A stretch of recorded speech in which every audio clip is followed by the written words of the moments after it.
जय जय श्री श्री शंकर राम। भगवान की जय। राजा रामचंद्र महाराज की जय। पवन सुत हनुमान जी की जय।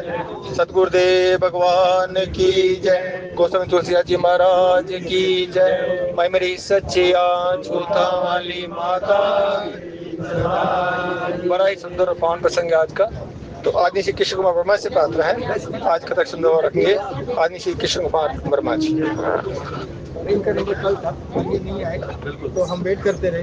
तो आज आप नहीं नहीं आज आप बस ये कोई बात नहीं, आप करो आप हमारी इच्छा है आपसे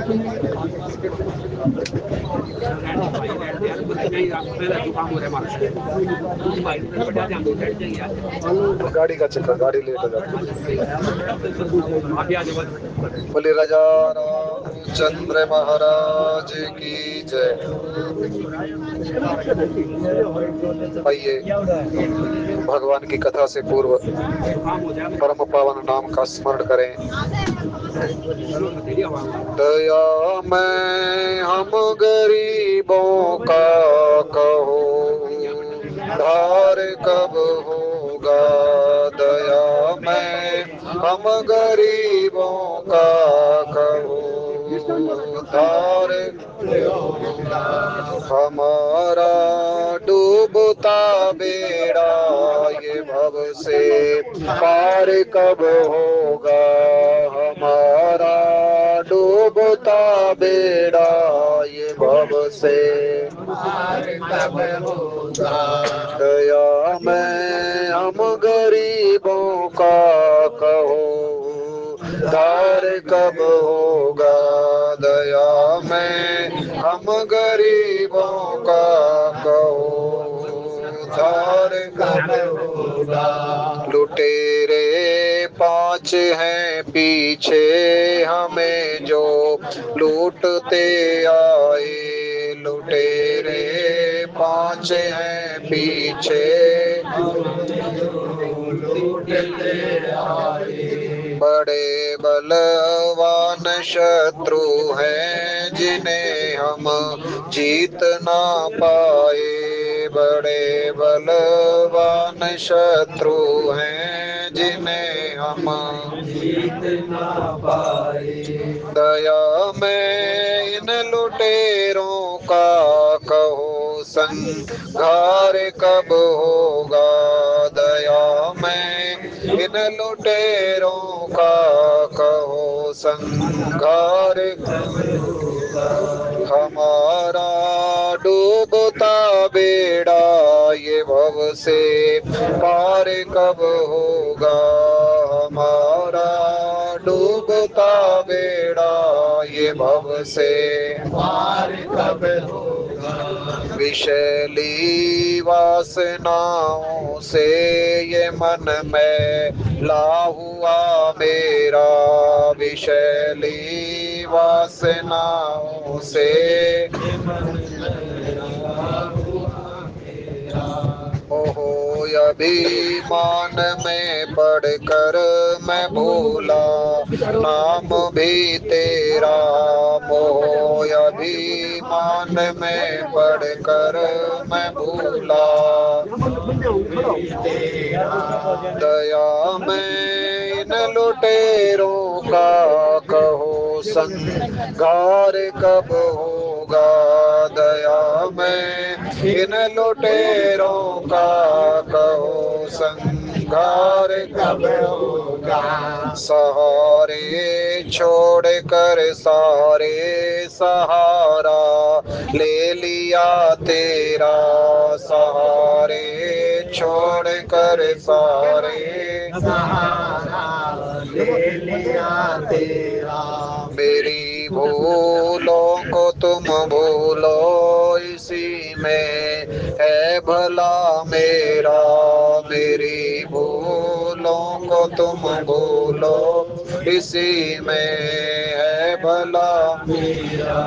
खड़ा है द्वार पर भिक्षु कहो दीदार कब होगा। खड़ा है द्वार पर भिक्षु कहो दीदार कब होगा। दया में हम गरीबों का कहो धार कब होगा। दया में हम गरीबों का कहो धार कब होगा। तेरी रहमत बिना किस्मत किसी की खिल नहीं सकती। तेरी रहमत बिना किस्मत किसी की खिल नहीं सकती। तेरी मर्जी बिना पत्ती हवा में हिल नहीं सकती। तेरी मर्जी बिना पत्ती हवा में हिल नहीं सकती। दया का हाथ सिर पर है मेरी सरकार कब होगा। दया का हाथ सिर पर है मेरी सरकार कब होगा। दया में हम गरीबों का कहो धार कब होगा। दया में हम गरीबों का कहो धार कब होगा।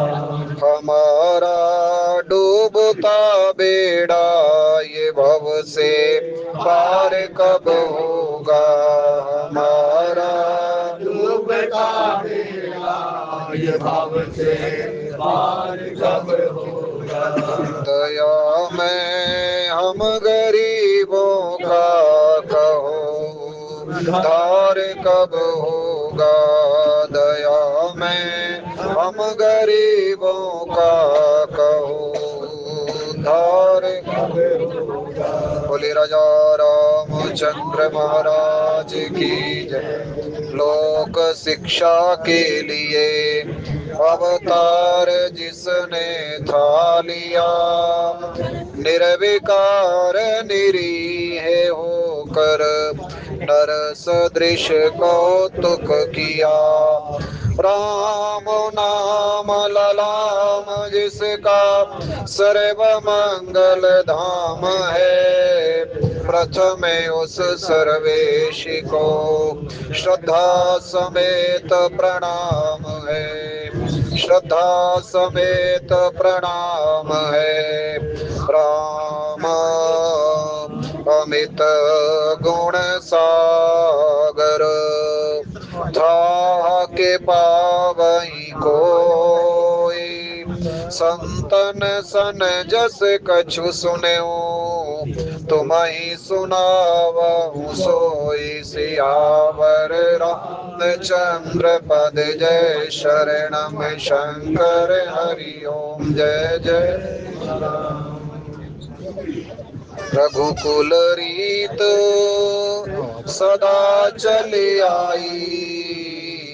प्राण जाऊं बर वचन न जाही। प्राण जाऊं बर वचन न जाही। आदरणीय विद्वत समाज, श्री रामचरितमानस में द्वितीय सोपान अयोध्या कांड के अंतर्गत बड़ा ही पावन और शिक्षाप्रद प्रसंग राम कथा के अंदर बैठ करके हमें ये विचार करना चाहिए। हमें निज धर्म पर चलना सिखाती रोज रामायण। सदा शुभ आचरण करना सिखाती रोज रामायण। जहाँ तक राम की लीला का संबंध है, राम की लीला को तो हर कोई जानता है कि अब राम जी का वनवास होने वाला है।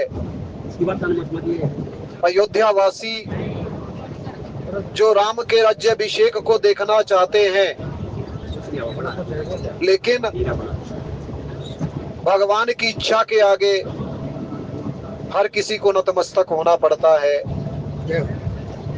और इस संसार के अंदर जो राम चाहते हैं वही होता है। बात अटल सत्य है। कई बार हमारे जीवन के अंदर दुविधा आती है हमारे मन के अंदर अनेकों मनोरथ होते हैं और हम ये चाहते हैं कि हमारा मनोरथ पूरा हो जाए, लेकिन जब तक भगवान की इच्छा ना हो तब तक वो मनोरथ पूर्ण नहीं हो सकता। अयोध्या के अंदर यही तो हुआ। सबके सब चाहते हैं कि राम का राज्याभिषेक हो। पीछे आपने दोहा सुना ना, सबके उर अभिलाषी यस कयहि मनाई महेश, और आप अछत युवराज पद राम ही देहु नरेश। और गुरु वशिष्ठ जी के पास गए राजा दशरथ, गुरुदेव के चरणों में विनती भी की कि गुरुदेव आपकी कृपा से मेरे जीवन के अंदर सब मनोकामनाएं पूर्ण हो गई। अभी सब्जी मंडी स्टेशन के ऊपर बात गुरु की चल रही थी ना, गुरु की कृपा से ही जीवन के अंदर सब संभव हो जाता है। और कई बार तो ऐसी घटनाएं भी घटित हो जाती है जो असंभव लगती है, लेकिन गुरु की कृपा है। क्योंकि गुरु संसार के अंदर हमें वो चीज भी प्रदान कर देते हैं जो हम सोच भी नहीं सकते। राजा दशरथ की जो गुरु भक्ति है वो धन्य है। पुत्र नहीं था तो गुरु के पास गए और गुरु के चरणों में ही विनती की कि गुरुदेव आपकी कृपा चाहिए। और देखिए, गुरु ने आशीर्वाद देने में विलंब नहीं किया। उसी समय तुरंत राजा दशरथ जैसे पहुंचे और कहा कि आपकी कृपा से सब कुछ है लेकिन पुत्र नहीं है। चौथापन आ गया और गुरु ने आशीर्वाद दिया ना। और वशिष्ठ ऋषि ने जब आशीर्वाद दिया तो श्रृंगी ऋषि को भी बुलाने का काम किसने किया? वशिष्ठ जी ने किया। क्योंकि सब कुछ करने वाले सदगुरु हैं, भगवान हैं। करे करावे आपे आप, असमानुष के नहीं कछु हाथ। अयोध्या के अंदर जो ये घटना क्रम चल रहा है, ऐसे लगता है कि माँ के कई आगे चल करके राजा दशरथ से वरदान मांगेगी, लेकिन वास्तव में तो मांगने वाले राम ही है ना। राम चाहते हैं कि ये राज्याभिषेक भरत का होना चाहिए। और मैं तो अभी 14 साल के लिए वन को जाना चाहता हूं ना। सब पर राम तपस्वी राजा, और तिनके काज सकल तुम साजा। आगे चल करके जब ये बात कौशल्या जी को पता लगेगी कि राम वन को जा रहा है, तो माँ कौशल्या भी समझ जाएगी कि ये राम की इच्छा है, क्योंकि ज्ञानी है। सोई सुख सोई गति सोई भक्ति, सोई निज चरण स्नेह, और सोई विवेक सोई रहनी प्रभु, हम ही कृपा कर देहु। इसलिए ज्यादा भगवान से बहस नहीं की, क्योंकि भगवान ने आशीर्वाद दिया था, मातु विवेक अलौकिक तोरे, कबहु न मिटाई अनुग्रह मोरे। तभी तो पीछे माँ कौशल्या ने जो भगवान राम से एक वरदान मांग लिया, जा दिन गए तुम ही बिनु देखे, ते विरंच जन पार ही लेके। पुत्र, जितने दिन हमने आपका दर्शन नहीं किया ना, वो दिन विधाता हमारी आयु से ही निकाल दे। ऐसा क्यों मांगा? क्योंकि माँ कौशल्या जानती है कि ये सब कुछ देने की समर्थ रखते हैं। क्योंकि भगवान ने मनुष्य रूपा के सामने ही तो कहा था, सकुच विहाई मांग नृप मोही, और मोरे नहीं अदेय कछु तोही। ऐसा कुछ भी नहीं जो मैं नहीं दे सकता। इसलिए हमें भगवान के ऊपर पूर्ण विश्वास होना चाहिए। संसार के अंदर राम कथा को इसलिए तो सुना जाता है ताकि हमारे जीवन के अंदर विश्वास की जागृति हो जाए। बिनु विश्वास भक्ति नहीं, और ते ही बिनु द्रव ही न राम, और राम कृपा बिनु सपने जीव न ले विश्राम। राम कथा सुनने से, राम के चरित्रों का गुणगान करने से हमारे मन के अंदर वो प्रबल विश्वास जागृत हो जाता है कि संसार के अंदर जो हो रहा है ना, उसको करने वाले मेरे राम हैं। अयोध्या वासियों की भी बात समझ में नहीं आई। आप देखेंगे कि भगवान राम के रथ के पीछे पीछे ही चलने लगेंगे। भगवान समझाएंगे कि वापस जाओ, लेकिन अयोध्या वासी मानेंगे नहीं। और जब तमसा के तट के ऊपर पहुंचे तो भगवान राम उनको सोता हुआ छोड़ करके आगे बढ़ गए, और आगे चल करके एक ऐसे भक्त से मिलेंगे जो ये दावा करता है कि मैं जानता हूँ, यद्यपि भगवान को कोई जान नहीं सकता। मांगी नाव न केवट आना, और कया ही तुम्हार मरम मैं जाना। जबकि ज्ञानी कहता है कि उसको कोई जान नहीं सकता, लेकिन भक्त दावा करता है कि मैं जानता हूँ। और भगवान तो भक्त के अधीन है ना। भगवान कहते हैं ठीक है। भक्त जान लेता है, क्योंकि भक्त के जीवन के अंदर विश्वास है, भक्त के जीवन के अंदर प्रेम है। और उस विश्वास को जागृत करने के लिए, उस प्रेम को जागृत करने के लिए तो राम कथा को सुना जाता है, राम कथा को गाया जाता है, राम कथा का चिंतन किया जाता है, राम कथा का मनन किया जाता है। क्योंकि मानस के ये जो प्रसंग है ना, बड़े सुंदर हैं, बड़े मार्मिक हैं, और बड़े दिव्य भी हैं। मंथरा और कैकेयी का जो प्रसंग है, एक संवाद के माध्यम से है, और हमें किस प्रकार से संसार के अंदर रहना चाहिए, उस प्रसंग का सारांश गोस्वामी जी महाराज ने की चौपाई के अंदर लिख दिया ना, को ना कुसंगति पाई न साई।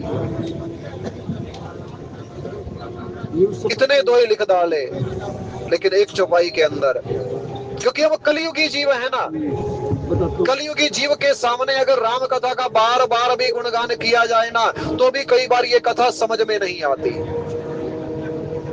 गोस्वामी जी महाराज कहते हैं इस बात को तो गांठ बांध करके रख लो ना, कि जीवन के अंदर अगर कुसंग मिल गया तो आपका जो विनाश है वो निश्चित है।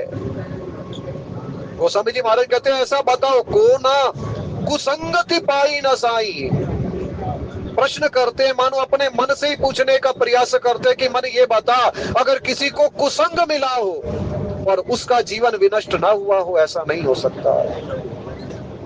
क्योंकि सत्संग का भी अपना असर है और कुसंग का भी असर है।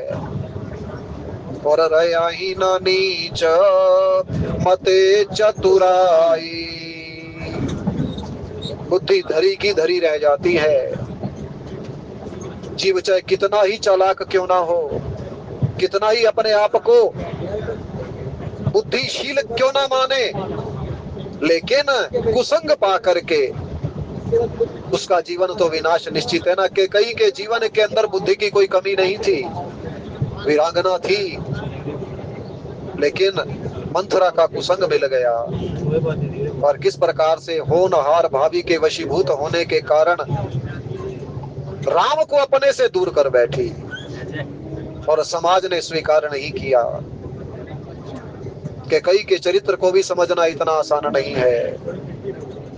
और राजा दशरथ कैकेयी के पास कोप भवन के अंदर पहुंचे हुए हैं, और क्रोध से हमें बचने का प्रयास करना चाहिए, क्योंकि क्रोध में बुद्धि का विनाश हो जाता है।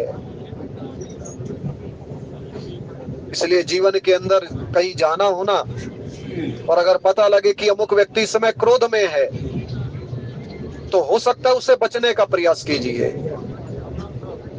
या राजा दशरथ अगर चाहते, क्योंकि पता लग गया था कि कोप भवन के अंदर कोप भवन सुन सक भय बस अगउड़ पर ही न पाओ, लेकिन होनी थी इसलिए चले गए कोप भवन के अंदर। अगर राजा दशरथ चाहते तो कल प्रातः काल भी बात कर सकते थे, क्योंकि सुन रहे हैं कि कोप भवन के अंदर है कि कहीं तो। अब कई लोग कहते हैं कि राजा दशरथ के जीवन के अंदर काम आ गया। अब इस प्रकार की बातें करना भी ये बिल्कुल व्यर्थ है। हम जैसे संसारिक जीव जो इन प्रसंगों को केवल अपने लौकिक अर्थों के लिए ही प्रयोग करते हैं। यद्यपि राजा दशरथ को राम के पिता होने का सौभाग्य मिला, राम से बहुत प्रेम करते हैं, जो राम से प्रेम करता होगा पर इतना अगाध प्रेम आगे चल करके प्राणों का परित्याग कर दिया। गोस्वामी जी महाराज कहते हैं राजा दशरथ आज कैकेयी के पास है, कैकेयी के जीवन के अंदर क्रोध है, और इन प्रसंगों से हमें क्या सीखना चाहिए? जहां तक हो सके क्रोध से बचिए ना। यद्यपि राजा दशरथ के जो शब्द हैं, बार बार के राउ सुमुख सुलोचनी बिग वचनी, कारण मोहि सुनाऊ गज गामनी निज को पकर, इस प्रकार के शब्दों का प्रयोग किस लिए किया जाता है? राजा दशरथ के जीवन के अंदर वो बात नहीं है जो हम संसार के लोग समझने का प्रयास करते हैं, क्योंकि हमारी दृष्टि दोष से परिपूर्ण है ना। राम कथा को सुनने के लिए तो मन का निर्मल होना अत्यंत आवश्यक है। जब तक मन निर्मल नहीं होगा तब तक राम कथा जीवन के अंदर उतरने वाली ही नहीं है। और राम कथा को जब बार बार सुना जाता है, जब बहु काल करिए सतसंगा, तबई हो सब संशय भंगा। ये तो एक राम की लीला चल रही है, और उस लीला में जिसको जैसे रोल मिला हुआ है ना, उसी के अनुरूप ही वो अपना पार्ट अदा कर रहा है। हमें तो बस इतना जानने का प्रयास करना चाहिए कि राजा दशरथ को जो रोल मिला हुआ है, क्योंकि वरदान ऐसा मांग लिया था ना, मणि बेनो फणि जिमि जल बेनो मीना, मम जीवन तिमि तुम्हि अधीना। के कई इस बात को जानती है कि राम के बिना जीवित नहीं रहेंगे, लेकिन जब कुसंग प्राप्त होता है और आगे चल करके कई तो कहेगी कि हो तो प्रात मुनि वेश धर जो ना राम बन जाई, मोर मरण राउर अजस नृप समझऊ मन माही।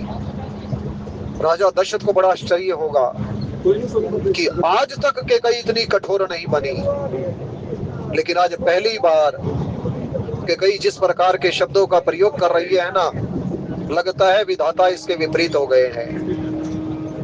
और जो बात भगवान शंकर ने कही थी ना कि मोरे कहे न संशय जाही, इसका अभिप्राय यह है कि विधि विपरीत भलाई नाही। और वहां बड़ी सुंदर चौपाई है, हो यही सोई जो राम रचि राखा, कुकर तरक बड़ा वही साखा। पति समझाने का प्रयास करे और पत्नी ना माने तो समझ लेना चाहिए कि कोई ना कोई विशेष कारण है। राजा दशरथ की सब बातें बिल्कुल सत्य थी, लेकिन कई अपनी जिद के ऊपर अड़ी रही ना। और आज गोस्वामी जी महाराज कहते हैं कि माँ के कई तैयार है उन दो वरदानों को मांगने के लिए, कि कई को अब राम अच्छे नहीं लग रहे, क्योंकि कई के शब्द ना, हो तो प्रात मुनि वेश धर जो न राम बन जाई। कल प्रातः काल होते ही राम को वन के अंदर चले जाना चाहिए। अगर राजा दशरथ भी चाहते तो कह सकते थे ना कि पहले वरदान में तो आपने भरत के लिए राजगद्दी मांगी है ना, पहले भरत को आने तो दो, और भरत के आने के पश्चात भरत को राजगद्दी दे दूंगा, और उसके पश्चात ही तो दूसरा वरदान पूरा करूंगा। लेकिन नहीं, राम ऐसा चाहते हैं कि अगर भरत आ गया तो फिर मेरा वनगमन हो ही नहीं सकता। और एक एक ही जो बोल रही है ना, ये राम की इच्छा से ही बोल रही है, क्योंकि भगवान जानते थे कि अगर इस समय भरत आ गए पहले तो फिर मैं कहाँ वन को जा पाऊंगा, भरत मुझे जाने ही नहीं देगा। लेकिन इस समय के कई कुछ ऐसा करने जा रही है जो संसार के लोगों की समझ से बहुत पार है, परे है। क्योंकि केकई के चरित्र को समझना भी इतना आसान नहीं है। केकई वंदनीय है, माँ केकई ने जो किया वो तो राम चाहते थे ना। और जिसे भरत जैसी, भरत की जननी बनने का सौभाग्य मिला, और आगे चल करके राम भी स्वीकार करेंगे कि वास्तव में तुम भी मेरी जननी हो। सुन जननी सोई सुत बड़ भागी, जो पितु मात वचन अनुरागी। 3 बार जननी कह करके संबोधन कर देंगे माँ के कई को, और माँ जननी गदगद हो जाएगी। क्योंकि कुछ बातें तो ऐसी है ना जो अंतर मन की बातें हैं, जिनको समझना ये संतों का विषय है। वास्तव में राम कथा हम संसारिक जीव समझ नहीं पाते। एक संत बड़ा सुंदर भाव दे रहे थे कि केकई ने आज उस पृथ्वी के ऊपर क्यों लेटी हुई है, आज केकई ने आभूषणों का परित्याग क्यों किया हुआ है, आज केकई ने मैले वस्त्र क्यों धारण किए हुए हैं। क्योंकि केकई जानती है कि मेरे राम भी तो अब थोड़ी देर बाद जब मैं उनके लिए वनवास मांगूंगी तो वो भी तो पृथ्वी के ऊपर शयन करेंगे, और थोड़ी देर पश्चात राम को भी तो अपने वस्त्रों का परित्याग करना पड़ेगा ना। और थोड़ी देर के बाद फिर राम भी तो वल्कल वस्त्र धारण करेंगे। अब जो चीजें राम के लिए नहीं है तो फिर मैं इन आभूषणों को पहन करके क्या करूं, इन सुंदर वस्त्रों को पहन करके क्या करूं। क्योंकि केकई का त्याग भी, केकई ने जो त्याग किया, और ये रामचरितमानस में सबके त्यागों का वर्णन है। हाँ, केकई को पश्चाताप की अग्नि के अंदर जलना पड़ा ना। केकई कहते कोई चिंता नहीं, लेकिन आज बार बार कह राउ, सुमुख सुलोचनी बिग वचनी, कारण मोहि सुनाऊ, गज गामनी निज कोप कर। राजा दशरथ तो बड़े प्रसन्न है, इतने प्रसन्न है, भाविनी भयऊ तोर मन भावा, घर घर नगर आनंद बधावा। माँ केकई के जीवन के अंदर इस समय कुटिलता है, क्योंकि आप सब लोग जानते हैं कि सुमति कुमति सबके उर रही, और नाथ पुराण निगम अस कयाई। जीवन के अंदर कब कुमति प्रवेश कर ले कुछ भी नहीं कहा जा सकता। इसलिए सत्संग करना चाहिए। सत्संग करोगे तो कुमति से बच जाओगे, और अगर सत्संग से दूर हो गए तो फिर कुमति के आने में देर थोड़ी। कुमति तो है ही, कुमति प्रबल हो जाती है ना, हावी हो जाती है। संत महात्मा कहते हैं अयोध्या के अंदर नित्य प्रति सत्संग होता था, लेकिन आज पहली बार माँ केकई को उस गुरु वशिष्ठ जी के सत्संग में ना जाकर के आज मंथरा का कुसंग प्राप्त हो गया, और मंथरा के कुसंग के कारण से जीवन के अंदर सुमति तो नहीं आई बल्कि कुमति ने प्रवेश कर लिया। और उस कुमति के कारण आज अपने वो 2 वरदान जो है मांगने के लिए कह रही है कि मुझे 2 वरदान दीजिए। मांग मांग पे कयहु पिए, कबहु न देहु न लेहु, देन कयहु वरदान दुई, तेउ पावत संदेह। आज केकई के कपट भाव को राजा दशरथ भी समझ नहीं पा रहे। केकई के मन के अंदर इस समय कपट भरा हुआ है। ऊपर से बेशक वो मीठे वचन बोल रही है, लेकिन अंदर तो जहर है ना। आज गोस्वामी जी महाराज कहते हैं जाने हूँ मरमा राहु हस कयही, तुम्ही को हाबो परम प्रिय आयही। राजा दशरथ सरल स्वभाव है, क्योंकि राम से प्रेम करते हैं, और जो राम से प्रेम करता होगा ना उसके जीवन के अंदर सरलता आएगी। राजा दशरथ की सरलता की कोई सीमा नहीं है। राम को चाहते हैं, राम से प्रेम करते हैं, और उसी के कारण से ही आज राजा दशरथ ने कहा कि मांग क्या मांगना चाहती है? अरे 2 के बदले 4 मांग लेना, जो तू मांगेगी वो मैं देने के लिए तैयार हूं। आज गोस्वामी जी महाराज कहते हैं, रघुकुल रीति सदा चली आई, प्राण जाऊं पर वचन न जाई। मंत्रा भी इस बात को जानती है कि ये रघुकुल है, और रघुकुल के अंदर एक रीति सदा से चली आ रही है। सुंदरकांड में एक बड़ी सुंदर चौपाई आती है ना, सुनहु विभीषण प्रभु कह रीति, करहि सदा सेवक पर प्रीति। विभीषण ने कहा ना, हनुमान एक बात बताओ, राम मिलेंगे तो कैसे मिलेंगे? हनुमान जी महाराज ने कहा, विभीषण कुछ भी नहीं करना, केवल उनका सेवक बन जाओ, उनका किंकर बन जाओ, उनका दास बन जाओ। और याम दासी तो नहीं बन पाते ना, याम सेवक ही तो नहीं बन पाते। उस दिन हमारे नीरज जी कह रहे थे ना कि सेवक बनना क्या इतना आसान है। भरत जैसा संत जब ये कहता है कि सिर बल जाऊं चित यस मोरा, और सब ते सेवक धर्म कठोरा। बात तो छोटी सी है कि अगर हम भगवान के सेवक बन जाएं, भगवान के किंकर बन जाएं, भगवान के अनुचर बन जाएं, तो भी बात बनने में देर नहीं लगती। लेकिन सेवक का धर्म निभाए कौन? सेवक तो कभी स्वामी के आगे बोलता भी नहीं है। और यहाँ तो भगवान के मंदिर में जाकर के न जाने भगवान से कैसी कैसी बातें करते रहते हैं। भगवान से वार्तालाप कीजिए, लेकिन दृष्टि चरणों की ओर होनी चाहिए, क्योंकि सच्चा सेवक कभी आंख उठा करके भी नहीं देखता भगवान की ओर। हनुमान जी महाराज निरंतर भगवान के चरणों में ही तो विराजित रहते हैं। क्यों? क्योंकि हनुमान जी महाराज जानते हैं कि मैं तो सेवक हूं। और आगे चल करके देखेंगे इस अयोध्या कांड में भरत को कहा जाएगा कि भरत मांग क्या मांगता है, लेकिन भरत कहेंगे नहीं प्रभु मैं तो सेवक हूं, और सेवक होने के कारण मैं अपने स्वामी से कुछ मांगू कि स्वामी अपनी मर्जी से प्रदान करे। या तक कि गुरु वशिष्ठ जी महाराज भी कहेंगे कि जो भरत कहे वो आप मान लीजिए। और देवता भी सोचेंगे कि अब भरत तो मांगने में देर नहीं लगाएगा, भरत यही तो मांगेगा कि आप वापस चलो, और हमारा किया कराया काम सारा ही बिगड़ जाएगा। लेकिन भरत ने ऐसा कुछ मांगा ही नहीं, क्योंकि राम जानते हैं भरत जैसा सेवक कुछ मांग ही नहीं सकता।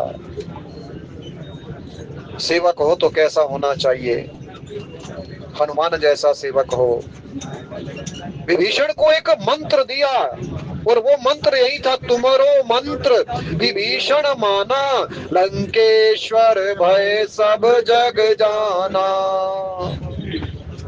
ये मंत्र है जो गुरु जो है अपने शिष्य को प्रदान करता है कि भगवान के यहाँ तो एक रीति है, एक रिवाज है, जैसे कहते हैं ना कि जो उनका दास बन जाता है, मोरे अधिक दास पर प्रीति। तो भगवान कहते हैं सब मेरे प्रिय हैं, लेकिन दास के ऊपर तो विशेष प्रेम करता हूं ना। जैसे भगवान ने सुग्रीव से कहा, सुग्रीव सखा सूच त्यागाऊं बल मोरे, सब विधि घटब काज में तोरे। सुग्रीव अब क्यों चिंता करता है? अब तो तुम मेरे मित्र बन चुके हो ना, अब जीवन के अंदर कोई सोच मत करो।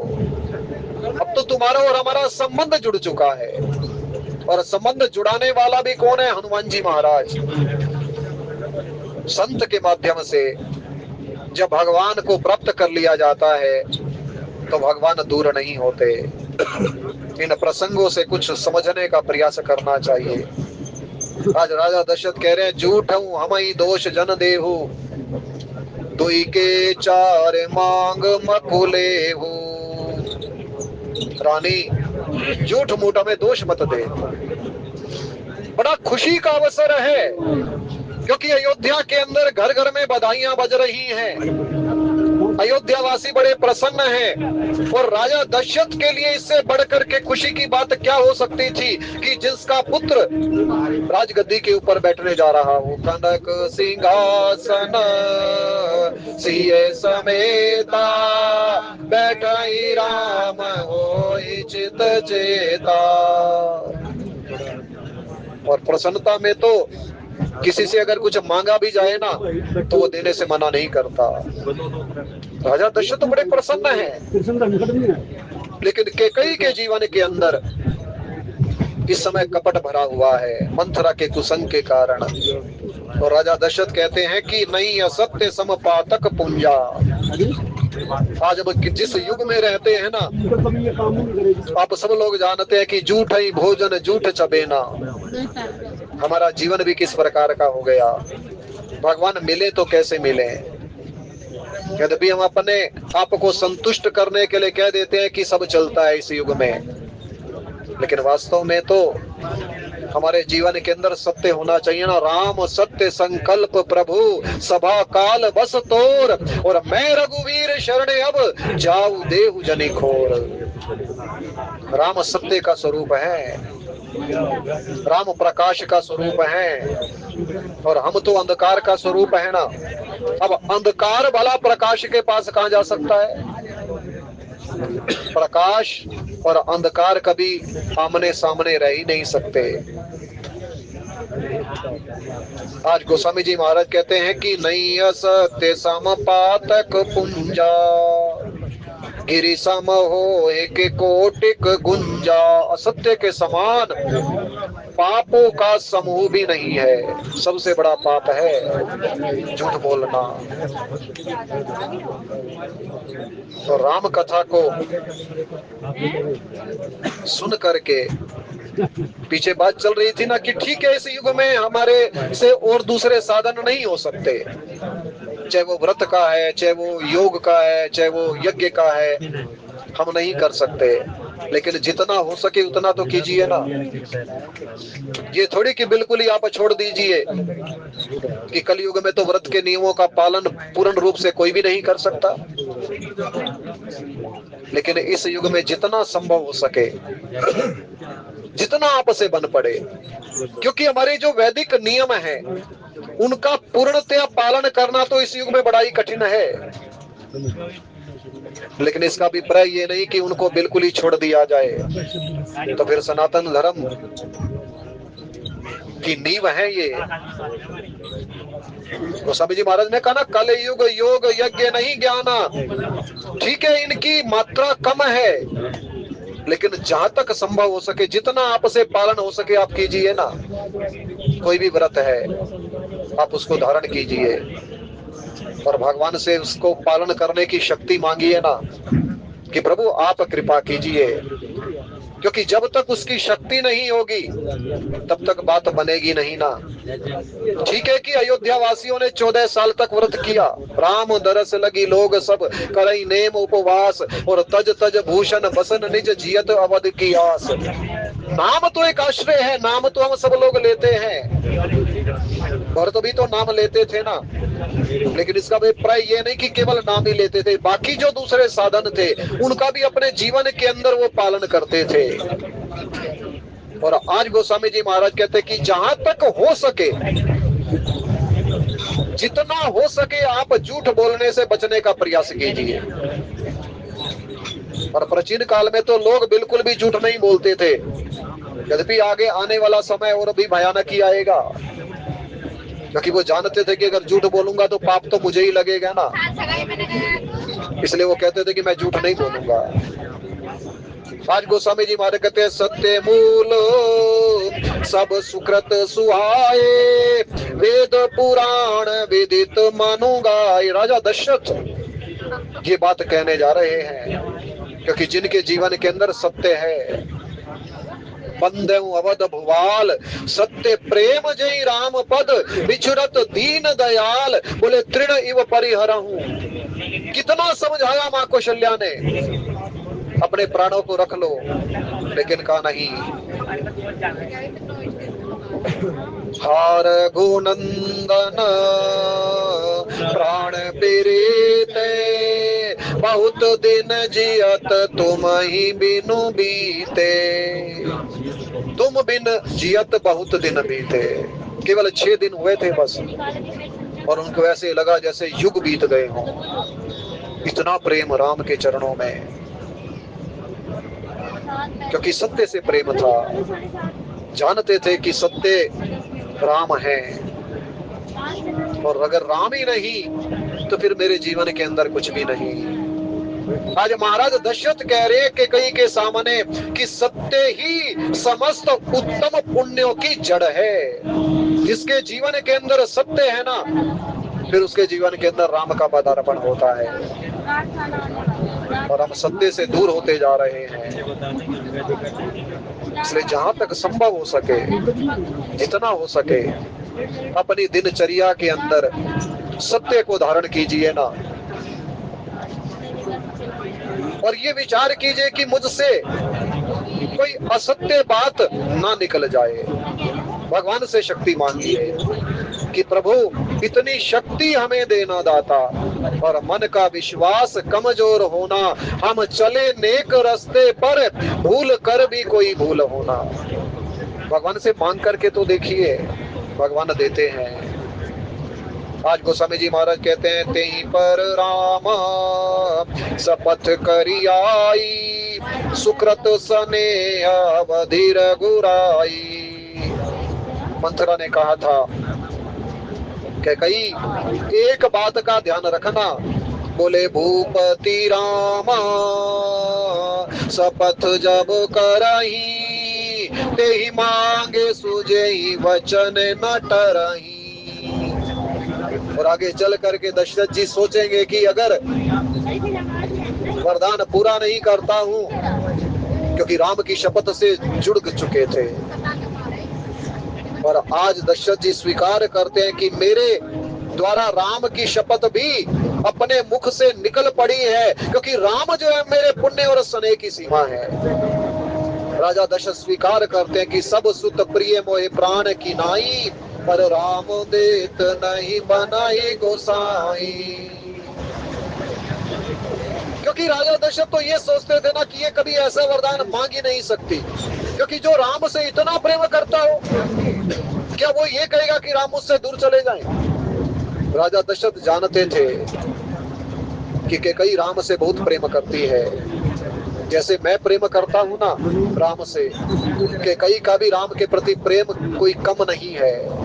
वो इस बात को भली भांति जानते थे। तभी तो कहा था कि भावमनी भयऊ तोर मन भावा। तू बार बार कहती थी ना कि राम का राज्याभिषेक करो, राम का राज्याभिषेक करो, और आज वो पावन घड़ी आ गई है। इसलिए जल्दी से तैयार हो जा और उस सुंदर मुहूर्त की तैयारी कर जिसमें राम राजा बनेंगे। और आज बात दृढ़ाई कुमति हस बोली, कुमत कुहि मंग कुलय जनु खोली। आज गोस्वामी जी महाराज उस दुर्बुद्धि कैकेयी के लिए कुमति शब्द का प्रयोग कर रहे हैं, कुमत का प्रयोग कर रहे हैं, कुविहंग का प्रयोग कर रहे हैं। और गोस्वामी जी महाराज कहते हैं, ऐसे लग रहा है मानो बुरे विचार रूपी दुष्ट पक्षी को छोड़ने के लिए उसकी कुल ही आंखों पर टोपी डाल दी हो। आज राजा दशरथ समझ नहीं पा रहे कैकेयी के अंतर मन में क्या भरा हुआ है। और वास्तव में जब तक व्यवहार के अंदर जीवन ना आए तब तक बात बनती नहीं है। कपटी व्यक्ति को भी पहचान करना इतना आसान नहीं होता। इसी मानस में प्रसंग आता है ना, काल ने भी तो साधु का वेश धारण करके हनुमान जी महाराज के रास्ते को रोकने का प्रयास करता है तो राक्षस, लेकिन साधु का वेश धारण किया हुआ है। पीछे भानु प्रताप की कथा आप सबने सुनी, किस प्रकार से उस नकली गुरु के चक्कर के अंदर अपने जीवन का ही विनाश कर बैठा। आज राजा दशरथ भी समझ नहीं पा रहे कि कैकेयी के जीवन के अंदर क्या दुर्बुद्धि प्रवेश कर सकती है। और यहाँ गोस्वामी जी महाराज कहते हैं भूप मनोरथ सुभग बन सुख सुविहंग समाज और भिल्लनी जिमी छाड़न चहती बचन भयंकर बाज। राजा दशरथ का जो मनोरथ है ना वो सुंदर वन के समान है, क्योंकि राजा दशरथ तो ये चाहते हैं कि राम का राज्याभिषेक होगा और सबकी मनोकामनाएं पूर्ण होंगी। अब देखिए राम राज्य कौन नहीं चाहता, हर जीव चाहता है राम राज्य हो, क्योंकि आगे चल करके जिस राज्य का वर्णन किया ना गोस्वामी जी महाराज ने राम राज्य का, जब राम राजा बने, राम प्रताप विषमता खोई, एक एक चौपाई के अंदर गोस्वामी जी महाराज ने इतनी गूढ़ बातें लिख दी कि राम राज्य जैसा राज्य तो इस पृथ्वी की हुआ ही नहीं। अल्प मृत्यु नहीं कवने पीड़ा, सब सुंदर सब विरुद्ध शरीरा, नहीं दरिद्र को दुखी न दीना, नहीं को अबुद न लक्षण हीना।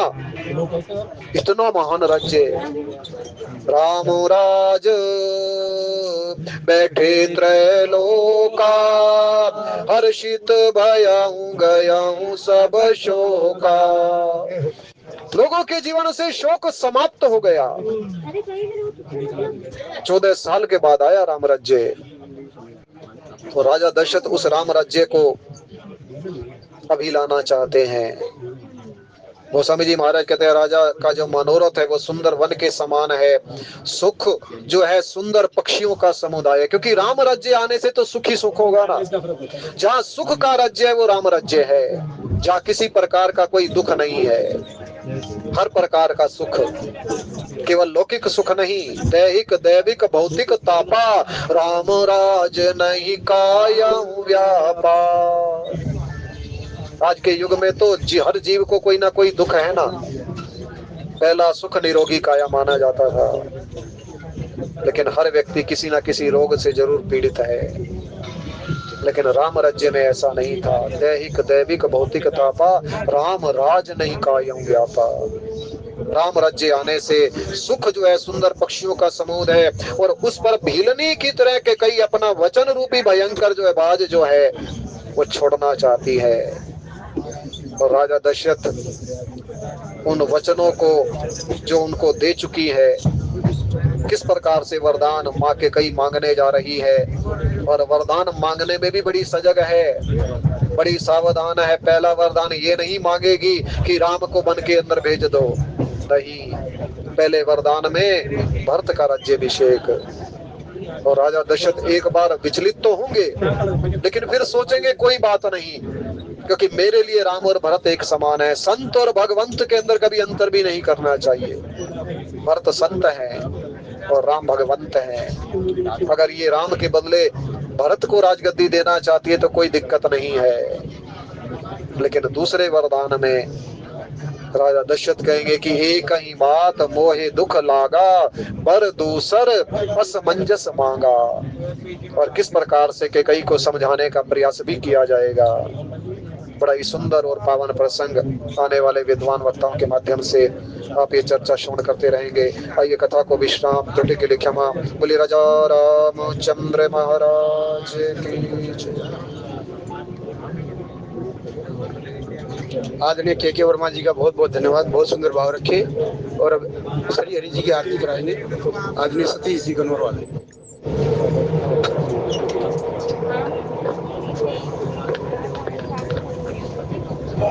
बोलिए गौरी शंकर भगवान की जय।